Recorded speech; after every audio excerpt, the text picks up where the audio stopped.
tudo bem? Meu nome é Vitor Cabral Fonseca, sou coordenador do Programa de Inovação em Tosini Freire Advogados, e hoje a gente vai bater um papo muito rápido sobre Visual Law e como ele está sendo aplicado no nosso escritório diante dos atuais desafios da profissão jurídica. Antes de prosseguir, gostaria de convidar todo mundo para assistir a aula número 1, porque ela vai trazer alguns conceitos importantes para a gente entender o que eu vou contar daqui para frente, tá? Então, antes de mais nada, gostaria de explicar como que a gente encara o Visual Law dentro do escritório.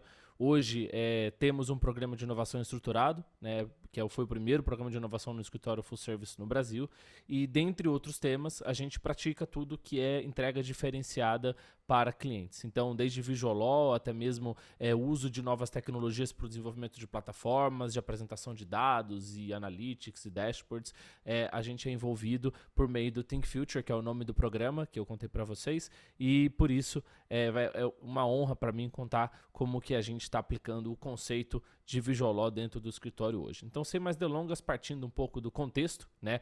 Por que é importante a gente ter no escritório hoje, ou em qualquer escritório, um projeto de Visual Law? A gente está falando, na verdade, de uma necessidade de comunicação visual, sendo uma questão enfrentada por departamentos jurídicos, que é o core dos nossos clientes, né? Nós somos um escritório com foco em direito empresarial, logo a gente atende muitos departamentos jurídicos. E muitas vezes esses departamentos precisam de apoio para reuniões com áreas de negócio, que falam outra linguagem, né? A profissão jurídica ela é muitas vezes associada com uma linguagem rebuscada, de difícil compreensão, ou até mesmo muito técnica, que não é a linguagem ideal para você se comunicar com alguém, por exemplo, quem tem formação na área financeira.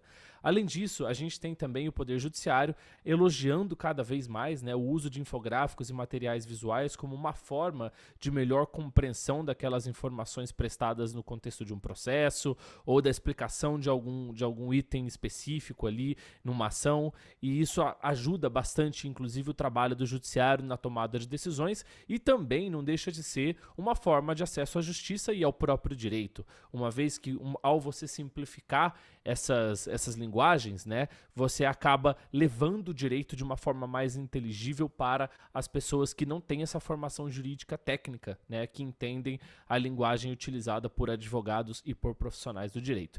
E por fim, além disso, a gente vê que esse é um trabalho, né, que ele tem tudo a ver com o futuro do direito, por isso que inclusive ele está aqui na nossa área de inovação, com um apoio muito forte das nossas áreas jurídicas e as áreas de comunicação, justamente porque é um trabalho que envolve um esforço duplo, né? Não é só de um designer e não é só de um advogado, é uma combinação de um conhecimento praticado e executado por um advogado e um conhecimento praticado e executado por um designer. Então, você saber unir essas duas frentes, essas duas vertentes, é realmente uma expressão da interdisciplinaridade, e eu sempre digo que o futuro do direito, mais do que tecnológico, ele é um futuro interdisciplinar, em que cada vez mais a gente vai ver os temas, os assuntos jurídicos se beneficiando do conhecimento de outras disciplinas para que a gente consiga atingir melhor os objetivos do direito. E diante disso também, a gente tem que olhar para o cenário, né? Qual que é o cenário hoje no Brasil? Para a gente entender um pouco da importância de você fazer uma simplificação de linguagem. Na última pesquisa do CNJ, por exemplo, a gente viu que, que foi lançada em 2020, mas com ano base 2019, 20.669.278 novos casos entraram no judiciário naquele ano. E mais de 60 milhões de demandas terminaram o ano pendentes. Além disso, entre 2015 e 2019, o tempo médio entre o ingresso e a sentença subiu de 1 ano e 5 meses para 3 anos e 7 meses.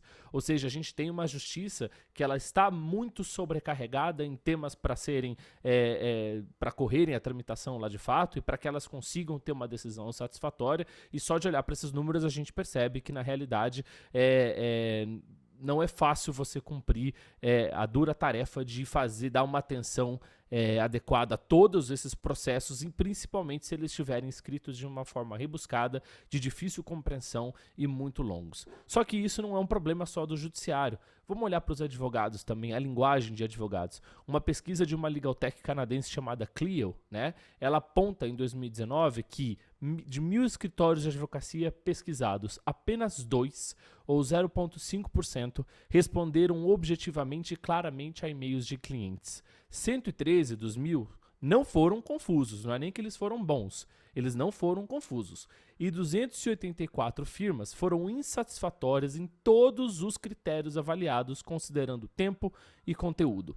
Então, assim, também é um problema sério quando você olha para esse cenário em que a comunicação jurídica é de difícil compreensão e, além disso, você não consegue alinhar o que um cliente precisa, o que um cliente espera e como que ele vai receber aquela informação com as suas expectativas. Então, seja no setor privado, seja no setor público, apenas como exemplos, a gente tem números que comprovam de que a linguagem jurídica, se ela não for melhorada no sentido de algo mais objetivo, mais claro e mais intuitivo, a gente está realmente afastando os profissionais jurídicos dos usuários do direito, né, dos cidadãos e dos clientes.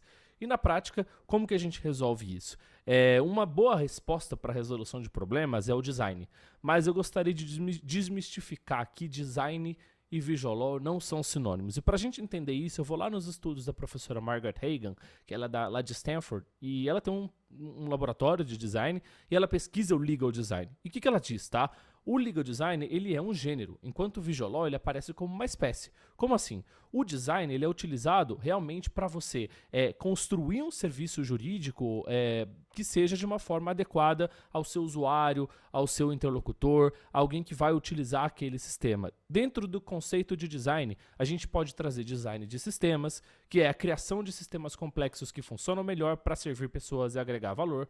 O design organizacional para você criar organizações que vão atuar no jurídico. O design de serviços, né? Criar um blueprint, entender qual que é a jornada de um cliente, como que ele vai ter experiência ao ser atendido por um advogado. O design de produto, que é quando você vai construir um produto para você cumprir determinada tarefa. E lá no topo da pirâmide, mais afunilado, a gente tem o design da informação, que é você pegar as informações prestadas e trabalhar em cima do design delas, em documentos, explicações e visualizações. E aí a gente olha que a construção do conceito de visual law, ela não é simplesmente algo muito simples de ser entendida. Ela é um caminho que é percorrido. Qual que é esse caminho? A gente tem o legal design como gênero, né, que envolve a estruturação de um serviço jurídico com foco nas pessoas, o cliente, o juiz, o cidadão, né, o interlocutor, de fato, ser capaz de aproveitar aquela informação que é oferecida. Ele vai para o design da informação, quando a gente afunila, lembra lá do design da informação da Margaret Hagan, quando a gente usa técnicas e elementos visuais para favorecer a compreensão do usuário. E daí surge o visual law. O que é o visual law? É a aplicação de design da informação no legal design e no serviço jurídico, quando você usa técnicas e elementos visuais em documentos jurídicos para favorecer a compreensão do interlocutor. Vitor, então você está me dizendo que nem tudo que é legal design é visual law, mas tudo que é visual law pode ser legal design. Sim, é isso mesmo. Legal design tem outras vertentes também. Você pode usar o legal design na construção de um serviço, de uma jornada do cliente, você pode usar legal design em um documento de texto plano mesmo. O visual law aparece quando você aplica para chegar aos objetivos do legal design, você aplica design da informação, que é a organização de elementos naquele documento, que envolve um elemento gráfico, um elemento visual, alguma técnica de hierarquização de informação e por aí vai. Ou seja, chegando à conclusão de que o visual law, ele nada mais é, lá na pirâmide da Margaret Hagan, o design da informação aplicado ao jurídico.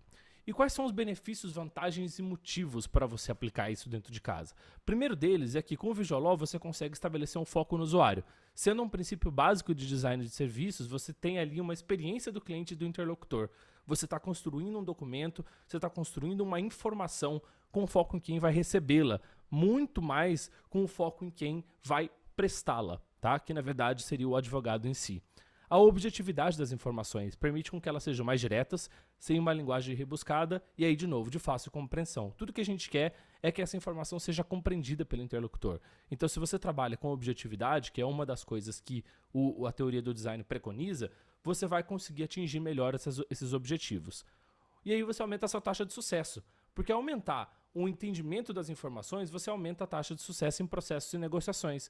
Uma vez que eles são melhor compreendidos, fica muito mais fácil para aquele interlocutor aceitar e cumprir com o que você está pedindo, seja isso numa ação, numa negociação ou até mesmo num contrato. E por fim, não menos importante, a democratização. A gente não pode esquecer que o direito foi feito para ser entendido por todos os cidadãos, e a linguagem simples ajuda para esse fim. Não é todo mundo que consegue pegar um código e ler de cabo a rabo e entender o que um artigo, o que um inciso, ou alguma linha quer dizer. E na prática aquilo pode ter algum impacto real na vida da pessoa. Se você conseguir traduzir essa informação para algo que seja de melhor compreensão para o público geral, você democratiza o direito. Você leva o direito para quem de fato precisa entendê-lo, que são os cidadãos e, no caso de escritórios, clientes. E algumas questões relevantes que surgem quando você começa um projeto de Visual Law. A primeira delas é: eu devo contratar um designer? Será que só isso basta? Acho que essa é a pergunta mais importante. Não se você deve contratar, mas se a contratação de um designer basta. Eu diria que sim, você deve contratar, se você não tiver as habilidades técnicas para isso. E ao contratar, você tem que sempre entender que só essa contratação não basta. Você não vai entregar um documento jurídico na mão de um designer e pedir para ele transformar em um documento de Visual Law. Assim como você não vai pegar um documento, se você não tiver o conhecimento técnico, e transformar você mesmo ele em um documento de Visual Law. Você precisa combinar esses dois conhecimentos. O conhecimento de design é um conhecimento técnico. Ele tem estudo para isso, ele tem teoria para isso, ele tem ali todo um pano de fundo que permite com que aqueles elementos sejam aplicados em um documento de uma forma tecnicamente correta que vai cumprir os objetivos, assim como a presença e o contexto daqueles elementos em um documento também depende de uma inteligência jurídica que um advogado e só um advogado pode aplicar. Então, a contratação de um designer é uma estratégia recomendada, mas ela não para em pé sozinha. Ela precisa vir com toda uma estratégia por trás dela para que ela seja bem sucedida numa organização. Segundo passo, você precisa entender o design funcional. Você trazer o design da informação e construir um documento com Visual Law não significa simplesmente você deixar ele mais bonito, colocar uma ilustração aqui, um infográfico ali, mudar a cor, recuo, hierarquia de informação. Não, ele precisa ter algo que seja um design funcional, ou seja, levar de fato um objetivo por trás daquilo. Por que eu estou hierarquizando essa informação? Por que eu estou colocando isso aqui num infográfico? Não é para deixar só mais bonito, é para facilitar a compreensão e isso precisa ser feito sempre sobre esses princípios. Terceiro, em grandes organizações, qual que é o tamanho da demanda interna, né? Será que você realmente tem um volume suficiente de pedidos em Visual Law para você justificar uma estratégia relacionada a isso? Quarto, informalidade e objetividade. Isso são itens diferentes. Você ser informal é diferente de você ser objetivo, tá? Você pode trazer as duas coisas. Aliás, o Visual Law ele pode preconizar os dois itens, mas você tem que entender que eles não são sinônimos. Se você estiver fazendo um documento de uma maneira informal, mas ele for longo, ele tiver uma linguagem rebuscada, ainda que informal, você não está sendo objetivo. E vice-versa, você pode ser super objetivo sem ser informal, tá? Quinto, aí a gente volta na pergunta: eu preciso ser um designer, né? E estou repetindo isso sempre, tá? Não, você não precisa ser, desde que você contrate um. Se você tiver o conhecimento técnico para isso, aí sim você pode ajudar. Estou aqui supondo que eu estou falando com advogados, tá? Mas se eu estiver falando com um designer, essa pergunta pode ser feita: eu preciso ser advogado? Então, na verdade, o que a gente está querendo dizer aqui é que, assim como outras áreas que compreendem o futuro interdisciplinar do direito, a combinação entre o conhecimento de um designer e o conhecimento de um advogado, ela tem tudo para ser bem sucedida se for realmente uma combinação, for um apoio, uma cooperação. E 6, escolher as ferramentas corretas, né? Será que realmente se trata de você contratar uma nova tecnologia ou simplesmente de você aplicar uma mudança cultural? Então, escolher as ferramentas que vocês vão usar são fundamentais. E você não precisa sempre pressupor que essas ferramentas são complexas, que elas são rebuscadas, que elas são softwares, por exemplo, de difícil compreensão ou utilização, tá? Como um editor de imagens muito sofisticado. Você pode aplicar legal design em qualquer texto, como eu disse, e o Visual Law você pode fazer, inclusive, numa apresentação de slides, desde que elas tenham ali as teorias por trás, as técnicas por trás do Visual Law, você pode trazer isso simplesmente com um editor de apresentações. E aí, trazendo um pouco de exemplos sobre isso fora do nosso escritório. Já vou contar um pouco do nosso case, mas eu vou trazer aqui exemplos externos. Começando com uma notícia do Estadão, esse QR Code leva justamente para essa notícia, que fala sobre o uso da tradução do juridiquês para aproximação do cidadão da justiça. Como eu disse agora há pouco, né? O Visual Law pode ser visto como uma importante ferramenta de democratização do direito e já tem muita gente reconhecendo isso, seja no judiciário, em escritórios e aí, nesse caso, numa notícia publicada no Estadão em agosto do ano passado, em que diz, né, em vez de textos longos e com palavras difíceis e termos em latins, os documentos assinados por um juiz citado na matéria têm apenas 2 páginas e são acompanhados de imagens que buscam deixar claro como o cidadão deve proceder. A peça, conta até com um QR Code, como esse aí do lado, que quando você o aciona, leva para um vídeo de 4 minutos em que o magistrado dá mais explicações sobre aquele processo em questão. Isso mostra pra gente o quão é importante você assumir a tradução desse juridiquês para que o cidadão possa entender o que ele vai ter que cumprir. Você imagina um cidadão que não tem o conhecimento técnico jurídico, saindo de lá com uma sentença debaixo do braço, ele vai ter que cumprir alguma coisa e ele precisa entender o que é aquilo. E aí essa matéria que você pode acessar ao ler o QR Code traz alguns exemplos na prática do uso disso. Aqui, por exemplo, é um contrato, né? A gente está trabalhando aqui com mockups, né? Que são contratos para exemplo. Então, um contrato que era um texto plano, enfim, super sóbrio e tal, ele foi transformado em algo mais inteligível, com ícones, com algumas informações que são destacadas das outras, que elas são mais importantes, que é o que a gente chama de hierarquia de informação. E aqui, por exemplo, é outro exemplo claro de como você pode construir um documento de acordo com o seu interlocutor. Esse é um contrato real que foi utilizado entre uma marca de cosméticos e uma influenciadora digital. Nesse contrato, a gente vê, por exemplo, que antes era um documento de inúmeras páginas, com muitas páginas, super difícil de ser compreendido, e a influenciadora digital era uma menina de 16 anos, né, que estava assinando o primeiro contrato dela na vida dela, que já nasceu ali no meio digital, já nasceu no meio da internet. O que é mais fácil para ela entender, né? É um site com um termo de uso super intuitivo, em que pode ser clicado, ou um documento de 200, 300 páginas trazendo todas as informações jurídicas. Nisso, inclusive, você diminui a chance dessas informações serem questionadas, né, na justiça lá na frente, porque de fato elas foram pensadas para facilitar a compreensão da contratada. Aí é um outro exemplo também desse uso da informação para um melhor cumprimento de um objetivo. Esse projeto é chamado de Vendor Power e trata, por exemplo, da comunicação de regras relacionadas ao comércio ambulante na cidade de Nova York. Você consegue imaginar a realidade de um vendedor ambulante numa cidade como Nova York. Na maior parte das vezes ele é imigrante, ele acaba de chegar, ele já precisa começar a trabalhar, ele não fala inglês. Então adianta você dar ali um calhamaço de regras para ele ler e dizer para ele, olha, começa a cumprir amanhã para você poder trabalhar aqui na cidade? Não. Eles passaram a entregar isso com uma história em quadrinhos ali, um desenho, um infográfico mesmo, dizendo ali, olha, qual que é a distância da sua mesa para o meio-fio? Quanto tempo você pode, a quantos pés de distância você tem que ficar de uma porta de um estabelecimento comercial? Olha, coloca a caixa corretamente embaixo da sua mesa e usa o crachá, porque ali o policial vai passar e vai fazer um cara crachá. Ou seja, é muito mais fácil você entender isso, principalmente numa realidade em que você não fala o idioma, do que você pegar uma regra enorme, um código ou uma lei e pedir para aquela pessoa ler e cumprir com aquelas regras, né? Você aumenta muito a possibilidade dela cumprir se você fizer isso. Eu trago aqui um outro case, que é o case da Coin, que eu admiro muito, ali no Steinwasser, que cuida disso lá agora no Will Bank, né? Mas ela conta esse case em que eles pegaram os termos de uso dessa fintech, que é a Coin, que eram esses aí, né? Vocês estão vendo aí uma foto ampliada de todas as páginas dos termos de uso da Coin. Fizeram um processo de seleção das informações, destacar o que era importante, o que tem que estar fora, o que tem que estar dentro, qual era o fluxo e tal. Isso tudo usando ali, por exemplo, os post-its, as cores para identificar, para sinalizar e tal. Aqui mais algumas etapas disso, até eles chegarem em alguns grupos de informações que eram mais relevantes, até que eles chegaram nisso, que é o que eles chamaram de primeiro li e mesmo e concordo na sua vida, em que eles pegaram aqueles termos de uso, levaram para o site e hoje você pode, por exemplo, clicar lá e verificar, por exemplo, num fluxo, usando ícones, quais são os tipos de informação. Você tem outros tipos ali de termos de uso, você pode ir no resumo, você pode ir no fluxo e por aí vai. Isso tudo você aumenta muito mais ali a taxa de compreensão. Então, por exemplo, você sabe ao ler esses termos de uso o que você está contratando, qual que é o fluxo, olha aí, sendo construído aí na tela, né?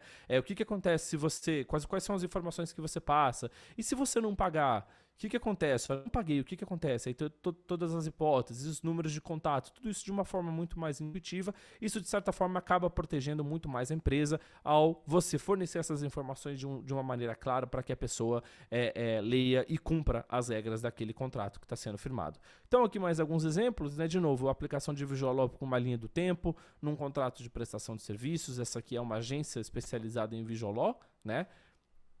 Outro exemplo, né, para apresentação de um relatório por meio de gráficos, né, que é o que a gente chama em muitos casos de infográficos, ou nesses casos gráficos mesmo, e trazer um pouquinho de como que a gente está fazendo isso no escritório com os nossos exemplos internos. Aqui a gente trabalha em duas frentes, tá? A primeira delas é o uso desses conceitos dentro de casa e de como a gente consegue aplicar o Visual no nosso dia a dia, nos documentos, nos contratos e nas peças que a gente produz, que é o que a gente chama de transformar nossa comunicação. Então eu trago aqui alguns exemplos da aplicação do Visual, por exemplo, no informativo para clientes sobre arbitragem, né, numa regra nova sobre arbitragem que foi publicada em 2019, ou do marco legal do saneamento básico, trazendo ali, por exemplo, itens mesmo sobre o uso de imagens para melhor compreensão das informações, ou num estudo para 2020 sobre seguros e resseguros, sobre a regulação de cannabis no Brasil. Aqui foi uma série de informativos que a gente lançou sobre a LGPD, né, com os infográficos contendo ali as informações sobre os detalhes da lei, né, no momento da sua publicação e agora a vigência, para que a gente possa ter ali uma melhor informação dos nossos clientes e parceiros sobre a aplicação da LGPD. Esse é um exemplo de um relatório de fato entregue para cliente, que está com o logo do cliente coberto, né? Mas era um relatório de 250 páginas que tratava sobre uma análise de leis e sugestões a partir de um estudo regulatório que a gente fez em todos os estados do país e todas as capitais, em outros 50 municípios com mais de 500 mil habitantes. E ali, por exemplo, a gente apresentou esse relatório inteiro em Visual. Então, era clicável, você poderia ir para uma informação, para outra, tinha os dados apresentados de uma forma gráfica e resumida, apesar de ter muitas páginas, né, 250, mas cada uma delas tinha essas informações muito bem organizadas e, de certa forma, até detalhadas, sem ser rebuscado, tá? Era de fácil navegação esse documento, ele era muito bom de ser utilizado pelo cliente. Isso ajuda, de certa forma, o cliente, no caso de um departamento jurídico, conversar melhor com as áreas de negócio. Então, ele pode apresentar esse relatório sem ser acusado, por exemplo, de estar apresentando informações que não são inteligíveis para profissionais não jurídicos. Mais exemplos, né, sobre o uso do Visual para, por exemplo, infografar uma apresentação, em uma palestra, na produção de algum conteúdo, nesse caso aí sobre ESG, ou nas nossas propostas de honorários, por exemplo, em que isso tudo a gente apresenta para um cliente, um exemplo que a gente poderia utilizar diretamente para um cliente quando ele estiver nos solicitando uma proposta de honorários. Então ali você sabe, por exemplo, de uma forma muito direta e objetiva, quantos direitos de revisão, quantas rodadas de revisão você tem direito ao contratar esse projeto, o que acontece se você precisar ampliar o escopo, qual que é o prazo de duração do projeto, qual que é a língua utilizada na elaboração dos documentos. Está muito claro, isso tudo poderia ser transformado, por exemplo, em um contrato enorme, né, com várias cláusulas super detalhadas, mas não, a gente traz aqui os ícones, os elementos, e o cliente tem de uma forma muito clara, como diz aí, uma verdadeira relação de parceria, a transparência do que ele está contratando. E a segunda frente do uso do Visual no escritório, já para encerrar, a gente também ensina nossos profissionais a aplicar isso em seu dia a dia, não a se tornarem designers profissionais, porque a gente tem esses profissionais dentro de casa hoje para apoiar, mas a como aplicar isso no seu dia a dia. Isso a gente faz por meio de workshops, tá? Essas fotos, por favor, são antes da pandemia, por isso que tá todo mundo sem máscara e no mesmo ambiente, mas são workshops que a gente realiza com a presença de um designer e um sócio do escritório, explicando a importância desse tipo de técnica, e depois um desafio, em que a gente propõe ali um contrato padrão para ser transformado em um documento em Visual. A gente fez isso em Porto Alegre, a gente fez isso na Borges Lagoa, que é a nossa sede aqui em São Paulo, mas de fato isso já foi feito inclusive no virtual, mas as fotos do presencial, além de serem nostálgicas, nos mostram o quanto é interessante esse evento. E aqui um exemplo, né, desse exercício que a gente faz, de apresentar esse documento de 4 páginas, na verdade é um documento muito simples, um contrato fictício,